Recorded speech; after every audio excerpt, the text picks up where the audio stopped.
Bienvenue à vous, je suis Laurence Garcia et tous les mois dans Entre eux et nous, nous explorons les initiatives et les nouvelles formes de solidarité et de transmission entre les générations. Entre eux et nous, une série réalisée en partenariat avec la Mutuelle Générale. Il existe près de 11 millions d'aidants en France. Parmi eux, beaucoup de salariés actifs, en majorité des femmes, qui n'osent pas le dire à leur employeur, comme si c'était un sujet tabou. Il existe pourtant un statut d'aidant salarié pour bénéficier d'aménagements d'horaire. Comme si prendre du temps pour aider un proche dépendant était encore mal vu dans la culture d'entreprise de la course et de la performance. C'est pourtant un enjeu sociétal majeur, car d'ici 2030, un quart des actifs français seront des aidants. Dans cette société du vieillissement, nous serons tous amenés un jour à être aidants ou aidés. Dans ce nouvel épisode, nous allons parler des doubles journées de travail d'une jeune salariée aidante et de la culture d'entreprise qui doit encore évoluer face aux enjeux de la solidarité.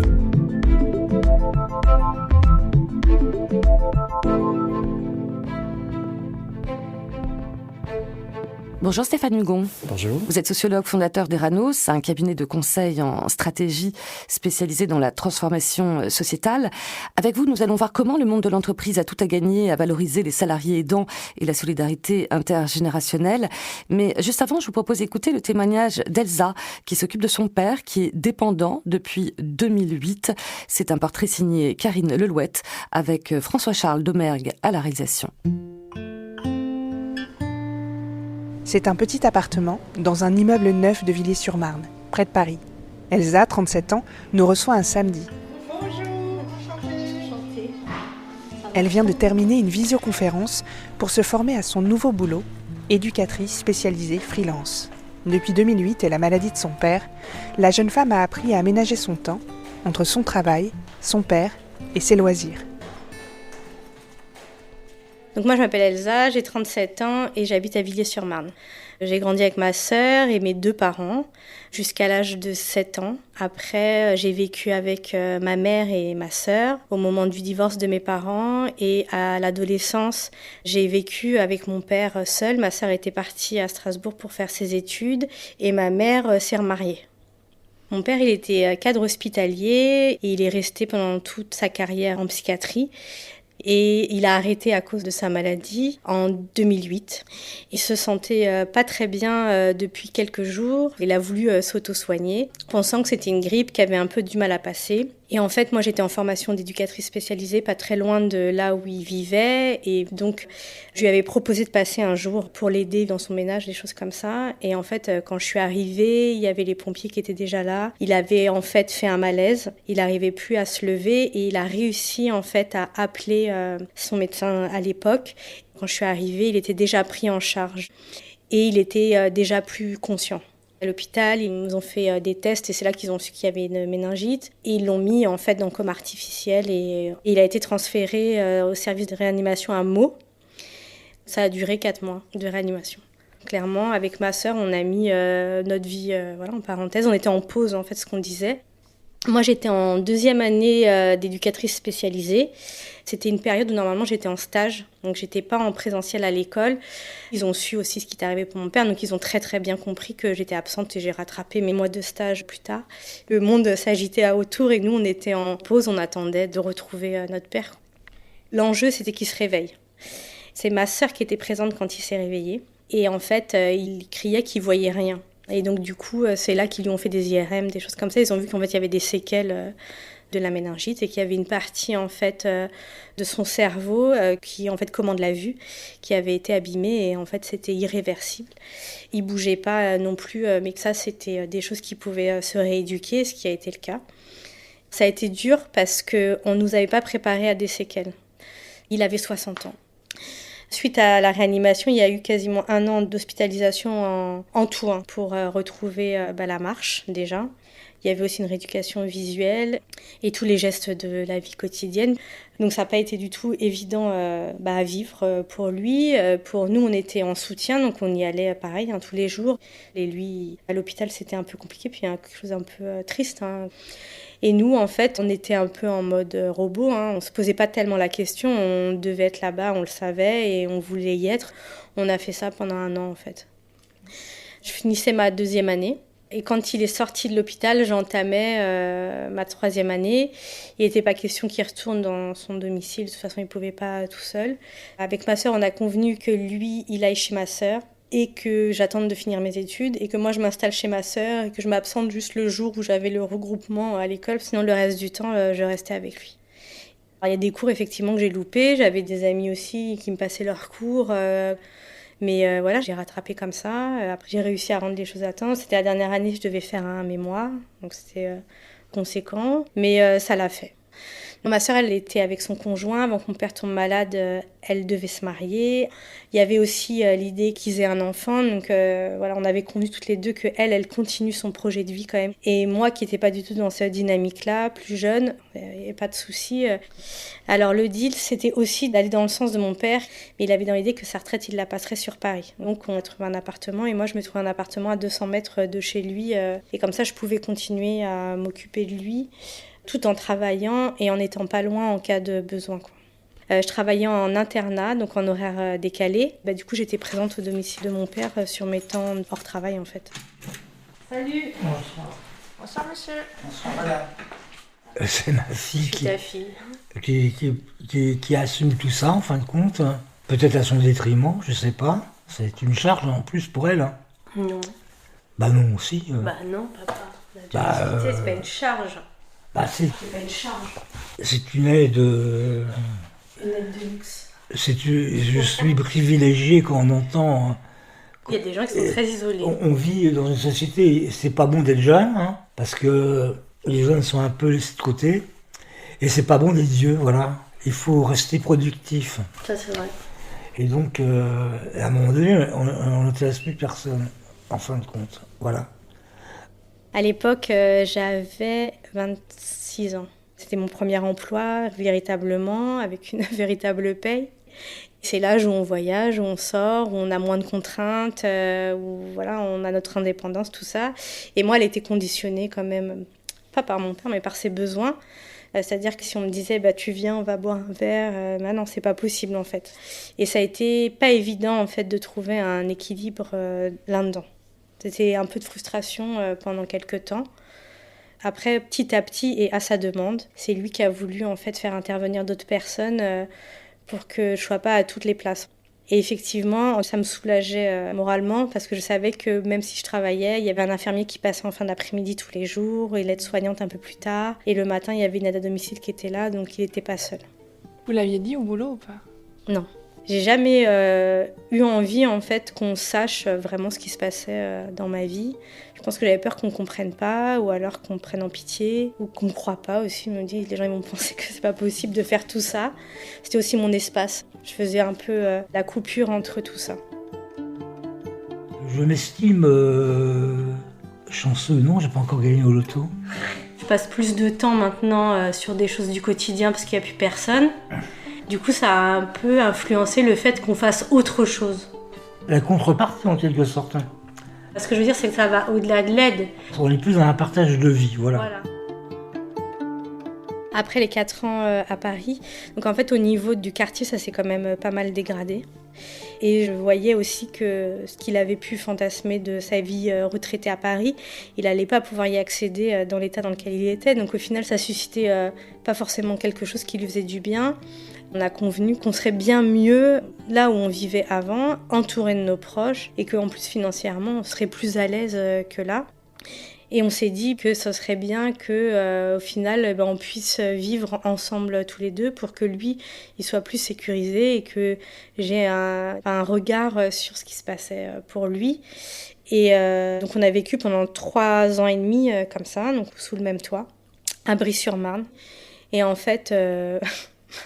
ça n'a pas été une réussite dans le sens où il s'est senti plus dépendant et finalement plus diminué. Bonsoir. Mais c'était la ferme. Actuellement 19h. Comment ça va ? C'est l'horloge parlante. Ouais, parce que bon, je vois plus les horloges maintenant. Je confondais les aiguilles, alors c'est embêtant. Je me suis dit, l'idéal, en fait, ce serait qu'on soit dans la même résidence, mais pas dans le même appartement, pour que lui, il ait une certaine autonomie et qu'il retrouve une forme de dignité, en fait, qu'il avait l'impression de perdre en étant trop dépendant de moi. C'est comme ça que j'ai vu qu'il y avait des constructions qui se faisaient à Villiers-sur-Marne, donc j'ai tenté et on a obtenu les 2 appartements. Donc moi je suis ici et mon père il habite dans le bâtiment juste en face, donc je traverse la cour ou le garage et j'y suis. Et ça permet une proximité qui est vraiment profitable pour tout le monde. Voilà, on a notre espace privé aussi tous les 2 à conserver. Et c'est tombé en fait pendant l'année du Covid. Et du coup c'était vraiment top. Sachant qu'avec le risque, lui, de contracter et de faire une forme grave, on a arrêté toutes les aides. Donc j'ai pris le relais pendant le confinement. Et heureusement que j'étais à côté pour le faire, parce que du coup, c'était possible en fait. J'ai repris mes études, plus la réorganisation au quotidien avec mon père. J'ai écrit mon mémoire, entre 2 trucs. Vous avez souvent des grandes discussions ? Non. Tu mens un peu, hein. On en a un truc qu'on n'est pas d'accord. Je veux pas m'affronter avec toi par rapport à ça, donc... Après, les discussions, des fois, qui sont... en fait, ça tourne en rond, c'est-à-dire quand on a chacun notre opinion. Non, mais c'est vrai faut pas que je te coupe la parole, quoi. Par exemple, il faut me laisser parler longtemps. Parce que sinon, après, c'est compliqué. Ça me déprime. Quand le confinement était levé, le risque pour mon père était toujours présent. Donc j'ai repris le travail tout en arrêtant les prises en charge pour mon père. Et là, ça a été très compliqué, parce qu'il n'y avait personne d'autre qui passait. Tout me semblait speed tout le temps et j'arrivais pas à me poser. Donc j'avais envie de m'orienter dans un emploi qui me permette aussi ça. Et en fait, depuis le mois de mars de cette année, du coup, je suis à mon compte. Je suis libre des horaires que j'accepte de la part des familles, puisque je travaille pour des enfants en situation d'autisme, à la demande des familles ou de l'école. Niveau rémunération, c'est beaucoup mieux payé. Donc ça me permet en fait de travailler moins longtemps. Donc j'ai le temps. Et pour moi, et pour mon père, et pour mon travail. Au fur et à mesure du déroulement de la vie, tu as pris une place très importante à tous les niveaux, en fin de compte. Tout ce qui concernait ma vie, sous ses différents aspects. À la fois la nutrition, l'hygiène, les musées, la culture, etc. Les guinguettes. Ça c'est la dernière découverte. Ouais. Au Bois de Vincennes. Il y a de la musique, c'est intergénérationnel. Les gens dansent, voilà, c'est très sympathique en manger fin de quelque compte. chose. Le cadre est sympa. Ouais. Voilà. Et puis il y a des gens qui viennent danser. Et du coup, c'est la musique que quand t'étais jeune. Ouais, et là j'ai flippé la première fois que je suis allé. C'était le moment, la séquence nostalgie ouais, en fait. Voilà. J'ai retrouvé une relation père-fille. Je suis pas dans le soin. Enfin, je le fais. Il y a les temps pour ça qui sont nécessaires. Mais en dehors de ça, on peut aller se balader, on peut aller prendre un verre. On va aussi au musée. Il se confie sur son enfance, sur notre enfance aussi. Du coup, c'est des choses qu'on avait un peu laissées de côté parce qu'on n'avait pas le temps avant, quoi. Ça a été un temps long d'adaptation, en fait, puisqu'on n'a pas une vie ordinaire. Je pense que j'ai réussi à trouver en fait un équilibre entre toutes les sphères. Je m'autorise aussi à partir en vacances, à m'organiser, à me détacher. Humainement, ça nous apporte aussi pas mal de choses, d'être proche comme ça d'une personne qui en a besoin. Ça rend aussi heureux. Je me verrais bien vivre à la campagne, ça c'est... Vous voyez ? Non, merci. On serait isolés tous les deux. Ah oui, non mais... C'est quand même pas ce qu'on veut. Bah, si, moi j'aime la campagne, le bruit de la campagne. On peut y aller pendant les vacances si tu veux. À part la mer, Non, on a fait la Mayenne, il n'y avait pas la mer. Là cet été on va en Bretagne, on va pas près de la mer. Non mais moi j'irais bien passer mes vacances dans la Creuse par exemple. Voilà.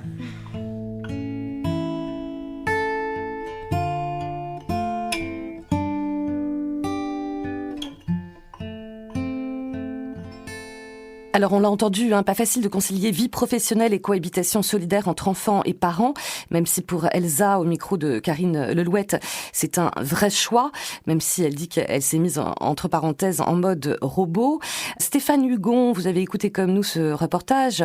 Je rappelle que vous êtes sociologue et fondateur d'Eranos. On l'a entendu, Sarah qui dit qu'elle n'a pas osé dire à son employeur qu'elle était aidante de son propre père. Comment vous l'expliquez ? Est-ce que ça reste encore un sujet tabou ? Il y a bien sûr du tabou, il y a aussi, au-delà du tabou, dans notre imaginaire occidental, dans notre culture occidentale, l'idée que le lieu du travail est une scène particulière. C'est un espace, c'est une temporalité, une identité de soi qu'on va valoriser et qui est très orientée sur la question de la production et dans lequel on ne témoigne pas ou peu de l'affect, de ce qui nous touche vraiment, de ce qui se passe dans notre vie personnelle. Il ne faut pas oublier qu'il y a cette très belle citation d'une philosophe, qui est Hannah Arendt, et qui avait bien montré que ce qui faisait le propre de l'âme occidentale, c'était la séparation de ce qu'elle appelle la bios oikos et la bios politikos. Et la bios politikos, c'est l'espace public où on doit jouer une certaine forme de soi, où il y a des règles, et la bios oikos, le chez-soi, est quelque chose de très différent, souvent caché, et on a conservé encore aujourd'hui l'idée qu'il y a une séparation assez stricte entre ce que je suis au travail et ce que je laisse apparaître au travail, avec forcément cette espèce d'héroïsme de soi. On veut démontrer qu'on est dans un espace de production, dans un espace vraiment de maîtrise et de domestication, là où chez soi on peut être une personne tout à fait différente. Donc il y a cette barrière qui demeure, qui a été fragilisée, on va dire, ces derniers temps, et notamment du fait de la culture digitale, et en particulier pendant ces mois de confinement, mais globalement c'est quelque chose qui a perduré très longtemps dans notre culture européenne, ce qui explique peut-être que cette personne n'a pas voulu parler de sa vie, de ce qui l'a touché vraiment à son travail. Et pourtant, Stéphane Hugon, depuis la crise sanitaire, voilà, on a redécouvert aussi la notion du lien, du sens au travail, le besoin de se sentir utile. Voyons le côté bienfait de cette crise. Il y a des bénéfices de la crise, réjouissons-nous de cette crise, puisque au final, on s'est aperçu, la première chose, c'est que on était dans une espèce de fascination comme ça de la personnalisation, de l'individualisation du service, etc. On s'est rendu compte que finalement, la question du partage, la question du lien à l'autre, la question de la proximité, du lien social, était en fait vitale pour nous tous. Et en fait, on ne s'en est rendu compte que lorsque ça avait disparu. C'est ce mot extrêmement cru, extrêmement douloureux, qui est la distanciation sociale, qui nous a fait prendre par absence conscience très justement de la valeur que pouvait avoir le sentiment de la participation, le sentiment de la considération. Il existe une économie de la considération qui a été probablement occultée pendant très longtemps et qui ressurgit aujourd'hui par la douleur au moment où elle a disparu. Et on peut le dire, depuis le début de la crise sanitaire, il y a enfin un changement dans la culture d'entreprise, justement plus ouverte à ces enjeux de vulnérabilité. Vous parlez effectivement d'économie de la considération. Il faut rappeler aussi qu'il existe un statut d'aidant salarié dans les entreprises. Ça bouge enfin ? Alors c'est très intéressant parce que ça bouge maintenant et ça va bouger fort, parce qu'il y a un gisement immense de générosité, d'écoute, de besoin, de nécessité de faire lien, en réalité qui n'a jamais disparu, mais qui a été relativement occulté par les formes organisationnelles qui existaient pour le déployer. On a très souvent opposé un espace public ou une institution publique qui avait en charge très justement la gestion du lien, la gestion de la douleur, la gestion de la considération à l'autre, ce qui supposait que l'espace privé ne s'en préoccupait pas ou ne s'en préoccupait plus. Historiquement, il y avait énormément notamment à la fin du 19e, il y avait énormément d'entreprises qui ont eu comme vocation de s'occuper très justement du lien, de la filiation, de la considération. Ça avait été mis un petit peu en retrait et on voit là encore à la faveur de cette crise à quel point il y a en fait une porosité, à la fois une légitimité des entreprises, de différents modèles d'entreprises pour se poser la question du sens qu'elles prennent dans la société, de leur utilité sociale, dans un moment où justement la loi Pacte permet à des entreprises de parler, de définir leur raison d'être et voire même leur mission. Donc on voit bien que le statut même de l'entreprise est en train d'évoluer. La question de l'utilité sociale est plus que jamais d'actualité. Et ça nous permet de nous rappeler qu'il existe toute une granularité de formats d'entreprise, toutes sortes de solutions d'entreprise qui existent parfois depuis bien longtemps, et je pense bien évidemment au mutualisme, qui a depuis longue date pris ces sujets à bras-le-corps comme étant la base de leur modèle social et de leur modèle économique. C'est-à-dire que nous découvrons qu'entre le public et le privé, il y a des associations, il y a des gens qui ont gardé cette mémoire des solidarités rurales, il y a de la générosité qui est là et qui ne demande qu'à s'exprimer. Et je crois qu'on est dans ce moment qui est, disons, plutôt optimiste, où on se rend compte qu'il y a une énergie qu'il va falloir canaliser, qu'il faut organiser, et il est probable que le statut qui existe légalement pour encadrer les activités du salarié aidant soit un indice très justement de ce ressurgissement du besoin de générosité. Et du coup, il faut rappeler que effectivement, les salariés aidants sont une richesse pour les entreprises. Tout à fait, parce que comme on l'a vu on l'a entendu dans le reportage, c'est-à-dire que dans un premier temps, on peut décider de le cacher, tout simplement parce que ça ne correspond pas à un impératif de productivité dans l'entreprise. Et dès lors qu'on fait un pas de côté, on s'aperçoit que des salariés aidants sont une richesse également pour l'entreprise, pour la culture managériale, pour le sens que l'entreprise peut avoir dans tout son écosystème et pas seulement à l'égard de ses salariés. Mais ça peut avoir une utilité sociale, comme je l'évoquais, qui est une force extrêmement importante pour l'entreprise. Ouais, le fameux savoir-être, Exactement. dont on parle beaucoup. Dernière petite question, je crois savoir que vous avez aussi d'autres retours d'expérience entre entreprises, salariés aidants, en Europe ou en Allemagne notamment, c'est ça? Alors tout à fait, faut voir que dans certains pays européens, alors je pensais à certains pays asiatiques, mais parlons plutôt de l'Allemagne, où il y a des expérimentations qui viennent tout simplement de leur tradition, du rapport au collectif, du rapport à la nature, du rapport de décentralisation qui existe fortement en Allemagne, et qui ont permis, notamment au tournant des années 2000, d'ouvrir des expériences de cohabitation entre parfois des personnes âgées, des personnes dépendantes, et d'autres publics qui sont parfois les aidants, parfois la famille, parfois des associations, mais parfois aussi tout simplement des gens qui sont là pour apporter une ambiance de vie qui soit plus confortable, notamment des enfants, des étudiants.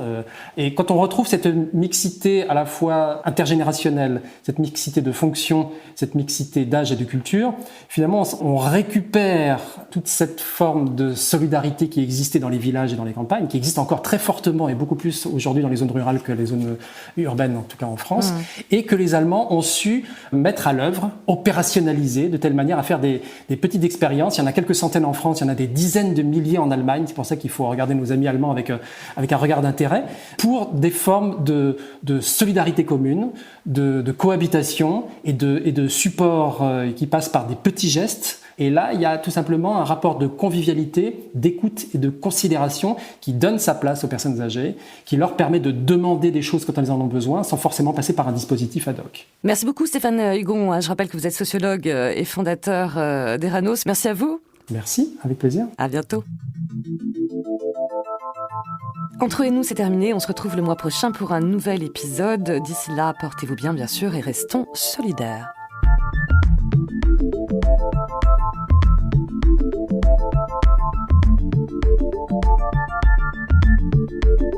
Entre eux et nous est une série réalisée en partenariat avec la Mutuelle Générale.